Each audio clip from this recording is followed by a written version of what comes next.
ବ୍ରଜରାଜନଗର ରାଧାକୃଷ୍ଣ ଉନ୍ନୟନ ପରିଷଦର ସାଧାରଣ ସଭା ତଥା ମହାଯଜ୍ଞର ଝଣ୍ଡା ପୂଜା ପରିଷଦର ସଭାପତି କ୍ଷୀରୋଦ ପ୍ରଧାନଙ୍କ ଅଧ୍ୟକ୍ଷତାରେ ଅନୁଷ୍ଠିତ ହୋଇଯାଇଛି। ଖଲିଆକାନି ଗ୍ରାମରେ ହେଉଥିବା 107 ଫୁଟ ଉଚ୍ଚତା ବିଶିଷ୍ଟ ରାଧାକୃଷ୍ଣ ମନ୍ଦିରର କାର୍ଯ୍ୟ ଓ ଦୈନନ୍ଦିନ ସେବା ତୁଲାଇବା ପାଇଁ ରାଧାକୃଷ୍ଣ ମନ୍ଦିର ସେବା ଟ୍ରଷ୍ଟ ନାମରେ ଜିଲ୍ଲା ରେଜିଷ୍ଟ୍ରାରଙ୍କ ପାଖରେ ପଞ୍ଜୀକୃତ ହୋଇ ଏହାର ପରିଚାଳନା କମିଟି ଗଠିତ ହୋଇସାରିଛି।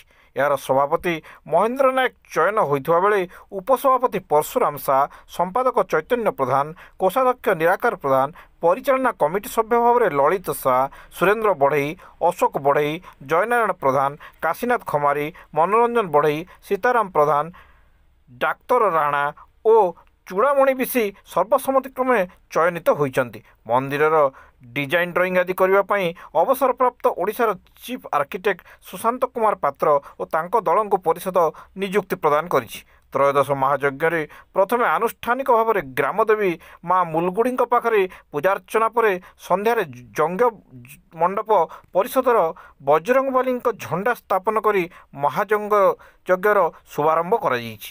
ଏହି ମହାଯଜ୍ଞରେ ପୂର୍ଣ୍ଣ କଳସ ନେପାଳର ଗଣ୍ଡୁକୀ ନଦୀରୁ ଆସି ଗ୍ରାମଦେବୀ ମା ମୂଳଗୁଡ଼ିଙ୍କ ପାଖରେ ପୂଜାର୍ଚ୍ଚନା ପରେ କଳସ ଯାତ୍ରା ଗଣ୍ଡଘରାକୁ ବଢ଼େଇକଟା, ନୂଆଡିହି, ଗାନ୍ଧୀଛକ, ଜିଏମ୍ ଅଫିସ୍ ବାଟ ଦେଇ ଖଲିଆକାନି ପହଞ୍ଚିବ।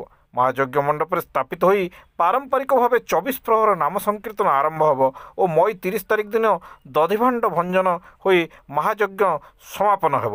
ଏହି ମହାଯଜ୍ଞର କର୍ତ୍ତା ମହେନ୍ଦ୍ର ନାୟକ ଓ ତାଙ୍କ ସହଧର୍ମିଣୀ ହେମବତୀ ନାୟକ ଥିବାବେଳେ ଷଡ଼ବୈଷ୍ଣବ ଭାବରେ ଗଙ୍ଗାଧର ଭୋଇ, ଖଗେଶ୍ୱର ପ୍ରଧାନ, ଦାଶରଥୀ ବିଶି, ଡିଲେଶ୍ୱର ବିଶି, ସୁରେନ୍ଦ୍ର ବଢ଼େଇ ଓ ପ୍ରଫୁଲ୍ଲ ବିଶ୍ୱାଳ ପ୍ରମୁଖ ସେବକ ଅଛନ୍ତି। ଏହି ଅବସରରେ ରାଧାକୃଷ୍ଣ ଉନ୍ନୟନ ପରିଷଦର ନବନିର୍ବାଚିତ କର୍ମକର୍ତ୍ତାଙ୍କୁ ସମ୍ବର୍ଦ୍ଧିତ କରାଯାଇଥିଲା।